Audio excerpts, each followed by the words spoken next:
আপনি তো খুব চমৎকার খুতবা দিলেন, মনে হচ্ছে আপনি পৃথিবীর সবচেয়ে জ্ঞানী মানুষ। মুসা আলাইহিস সালাম বললেন, হ্যাঁ আমি পৃথিবীর সবচেয়ে জ্ঞানী মানুষ। কি বললেন? হ্যাঁ আমি পৃথিবীর সবচেয়ে জ্ঞানী মানুষ। তিনি বলতে ভুলে গেলেন যে আল্লাহ সবচেয়ে ভালো জানেন কে পৃথিবীর সবচেয়ে জ্ঞানী মানুষ। তিনি বললেন আমি পৃথিবীর সবচেয়ে জ্ঞানী মানুষ। আল্লাহ রাব্বুল আলামিন নবীদের ছোট ছোট ভুল ধরে ফেলেন, আল্লাহ পাক ধরে ফেলে বললেন, না মুসা, তুমি পৃথিবীর সবচেয়ে জ্ঞানী মানুষ নও, তুমি পৃথিবীর সবচেয়ে জ্ঞানী মানুষ নও। আমার একজন বান্দা আছে যাকে তুমি পাবে দুই সাগরের মিলনস্থলে, আমার সেই বান্দা তোমার চেয়ে অনেক বেশি জ্ঞানী। মুসা আলাইহিস সালাম এটা শোনা মাত্রই ওই বান্দার সাথে দেখা করার জন্য উদ্গ্রীব হয়ে উঠলেন। তিনি আল্লাহকে বললেন, আমি তার সাথে দেখা করতে চাই।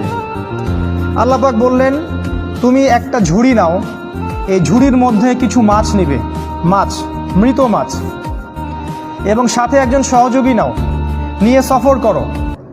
যখন ওই দুই সাগরের মিলনস্থল পেয়ে যাবে, ওই জায়গায় দেখবে যে আমার সেই বান্দা বসে আছে।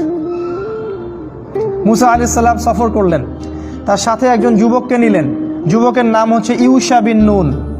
একটা ঝুড়ি নিলেন, সেখানে মাছ রাখলেন। এবার তিনি সফর করা শুরু করলেন। তিনি বলছেন, আমি সফর করতেই থাকবো, যদি আমাকে যুগ যুগ ধরেও চলতে হয়। সফর করতে শুরু করলেন।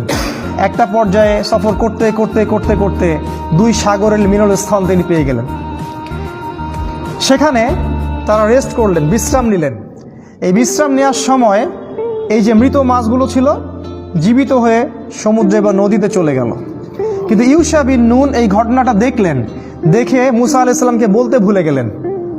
শয়তান আমাদেরকে অনেক সময় আল্লাহর পথ থেকে ভুলিয়ে দেয়, ভুলে গেলেন। এরপরে মুসা আলাইহিস সালাম আবার উঠলেন রেস্ট নিয়ে এবং চলা শুরু করলেন আবারও সামনের দিকে। এবার চলতে চলতে উনি খুব ক্লান্ত হয়ে পড়লেন। এতক্ষণ পর্যন্ত কিন্তু তিনি ক্লান্ত বোধ করছিলেন না।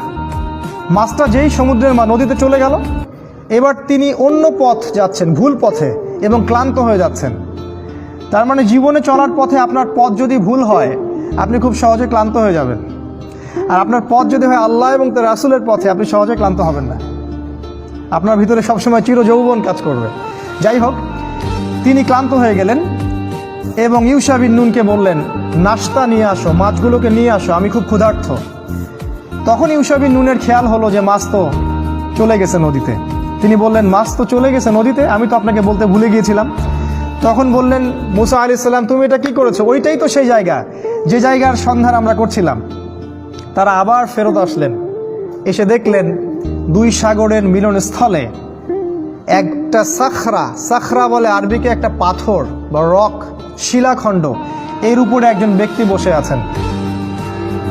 মুসা আলাইহিস সালাম তাকে সালাম দিলেন, বললেন, আসসালামু আলাইকুম। খিদির আলাইহিস সালাম বললেন, ওয়া আলাইকাস সালাম। এই জনমানব শূন্য জায়গায় কে সালাম দিচ্ছে? তখন মুসা আলাইহিস সালাম বললেন, আমি মুসা। খিদির আলাইহিস সালাম বললেন, কোন মুসা? বনি ইসরাইলের মুসা? কোন মুসা? বনি ইসরাইলের মুসা। তার মানে খিদির আলাইহিস সালাম বনু ইসরাইলের ব্যক্তি নন। খিদির আলাইহিস সালাম ইহুদি খ্রিস্টানদের কেউ নন, তিনি বনু ইসরাইলের মধ্যে কেউ নন। সালাম দেয়া হলো। মুসা আলাইহিস সালাম বললেন, আমি কি আপনার সাথে এই শর্তে থাকতে পারি যে আল্লাহ পাক আপনাকে যে জ্ঞান শিক্ষা দিয়েছেন সেখান থেকে আপনি আমাকে কিছু শেখাবেন? ওস্তাদের সোহবত। এবার খিদির আলাইহিস সালাম বললেন, অ্যান্সারটার দিকে খেয়াল করেন। খিদির আলাইহিস সালাম বললেন, ইন্নাকা লান তাসতাতিআ মাইয়া সাবরা। মুসা, তুমি আমার সাথে ধৈর্য ধরতে পারবে না। কি বললেন?